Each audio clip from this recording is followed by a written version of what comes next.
വോട്ടിൻ്റെ വില അറിയണമെങ്കിൽ വോട്ടവകാശം കിട്ടിയതിൻ്റെ വില അറിയണം. 1919 വരെ ഇന്ത്യയിൽ വോട്ടവകാശം ഉണ്ടായിരുന്നില്ല. 1919 പോലും വോട്ടവകാശം ലഭിച്ചത് പുരുഷന്മാർക്ക് മാത്രമാണ്. അതും സ്വന്തമായി പ്രോപ്പർട്ടിയുള്ള വസ്തു ഉടമസ്ഥരായിട്ടുള്ള ആളുകൾക്ക്. വനിതകൾക്ക് ആദ്യമായി വോട്ടവകാശം ലഭിക്കുന്നത് 1930-ലാണ്. അന്നേരവും വസ്തു സ്വന്തമായുള്ള വനിതകൾക്ക് മാത്രമാണ് വോട്ടവകാശം ലഭിക്കുക. പ്രായപൂർത്തിയായ 18 വയസ്സിന് മേലുള്ള എല്ലാവർക്കും ഇന്ത്യയിൽ വോട്ടവകാശം ലഭിക്കുന്നത് ഇന്ത്യൻ സ്വാതന്ത്ര്യത്തിന് ശേഷം 1947 ശേഷമാണ്. ഇങ്ങനെ ബുദ്ധിമുട്ടി ഉണ്ടാക്കിയ വോട്ടവകാശമാണ് നാം പലപ്പോഴും വിനിയോഗിക്കാതിരിക്കുക. ഈ വേദന അറിഞ്ഞു കഴിയുമ്പോഴേ ഈ വോട്ട് കിട്ടുവാൻ വേണ്ടിയിട്ടുള്ള, വോട്ട് ചെയ്യുവാൻ വേണ്ടിയിട്ടുള്ള നമ്മുടെ സമരത്തിൻ്റെ ആ ഒരു കാലഘട്ടം പറഞ്ഞാൽ മാത്രമേ വോട്ടിൻ്റെ വില എന്താണ് എന്ന് നമുക്ക് മനസ്സിലാകൂ. വോട്ട് കൃത്യമായി ചെയ്തില്ലെങ്കിൽ നാളെ നമ്മൾ മണ്ടന്മാരെന്ന് വിളിക്കുന്നവർ നമ്മെ ഭരിച്ചു എന്ന് വരാം. അത് അവരുടെ കുഴപ്പമല്ല, നമ്മൾ ചെയ്യാത്ത വോട്ടിൻ്റെ കുഴപ്പമാണ്. എന്തുകൊണ്ടാണ് ഇന്ന് വോട്ടിനെ പറ്റി പറയുന്നു എന്നുള്ളതാണ്.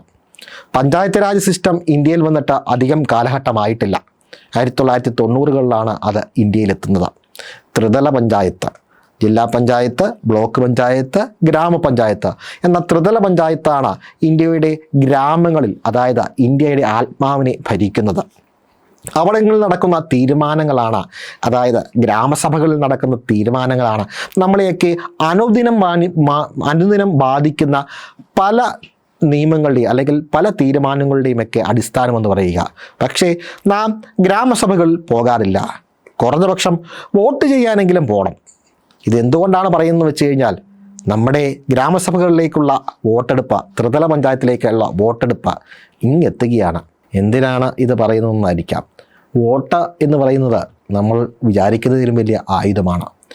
ആ ആയുധമാണ് ആരാണ് നമ്മളെ ഭരിക്കുന്നത് എന്ന് തീരുമാനിക്കേണ്ടത്.